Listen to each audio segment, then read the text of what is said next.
Dans cette petite vidéo, il sera question d'expliquer d'une manière assez simplifiée les notions de réactif limitant et réactif en excès, et aussi mélange stoichiométrique et mélange non stoichiométrique. Donc ici, on a un cas de figure simple que je pense tout le monde a déjà pratiqué. Le lait plus le sucre plus une tasse d'eau nous donne comme produit une tasse de lait. De manière basique, on peut écrire cette équation bilan comme ceci. Donc les réactifs seront dans le lait, le sucre et la tasse d'eau. Et maintenant, pour ces réactifs, on a deux cas de figure. Premier cas de figure, on a quelqu'un qui va faire sa tasse d'eau en utilisant un sachet de lait, 4 morceaux de sucre et une tasse d'eau. Et une autre personne qui aura à sa disposition un sachet de lait, un paquet de sucre et 1 litre d'eau. Le but dans les deux cas, c'est toujours d'obtenir la tasse de lait. Et on remarque bien que les réactifs dans les trois cas, c'est toujours le lait, le sucre et la tasse d'eau. Dans ce premier cas-ci, pour faire une tasse de lait, un sachet de lait sera suffisant. Donc un sachet de lait sera suffisant. Ici, ce sera suffisant. 4 morceaux de sucre, c'est suffisant. Certains peuvent même prendre un peu plus ou bien un peu moins, mais 4 morceaux de sucre aussi, c'est suffisant. Ça va suffire net pour faire ce qu'on veut faire. Et une tasse d'eau, c'est aussi suffisant. Donc, au sortir, on aura comme produit, ici on aura comme produit notre tasse de lait.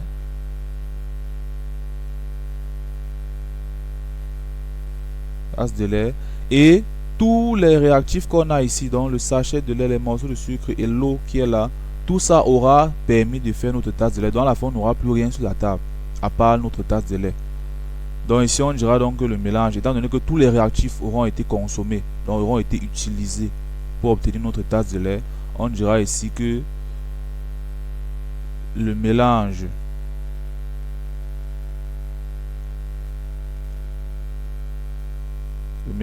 est stoichiométrique.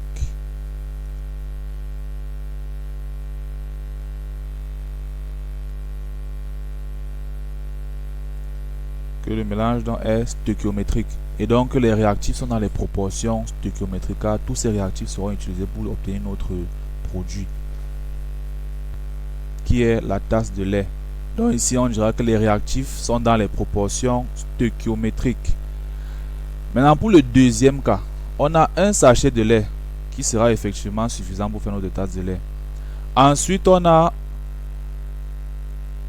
un paquet de sucre. Vous convenez avec moi qu'un paquet de sucre, c'est trop pour faire juste une petite tasse de lait. Donc, dans ce paquet de sucre ne sera pas totalement utilisé.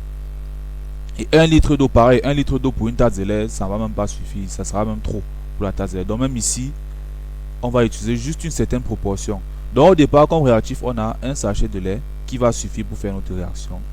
Un paquet de sucre qui est beaucoup trop pour notre réaction. Donc dedans, on va juste prélever une certaine quantité de sucre et 1 litre d'eau. On va juste prendre une petite quantité d'eau. Dans ce cas-ci, on dira donc que le paquet de sucre est en excès. C'est trop par rapport à ce dont on a besoin. Est en excès. Et le litre d'eau aussi est en excès. Tandis que le sachet de lait ici sera donc en défaut. Donc c'est le réactif qui a la plus petite proportion ici au départ.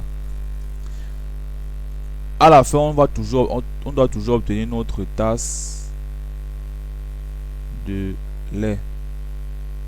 Donc vous voyez qu'à la fin, quand on va obtenir notre tasse de lait, on aura encore un reste de sucre. Donc parce que le paquet de sucre ne sera pas totalement consommé, on aura un reste de sucre et un reste d'eau, vu que le litre d'eau ne sera pas totalement utilisé. Mais le sachet de lait aura été totalement consommé.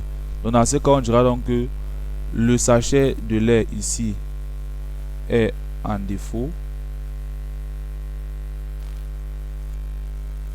Et le paquet de sucre et le litre d'eau ici sont en excès.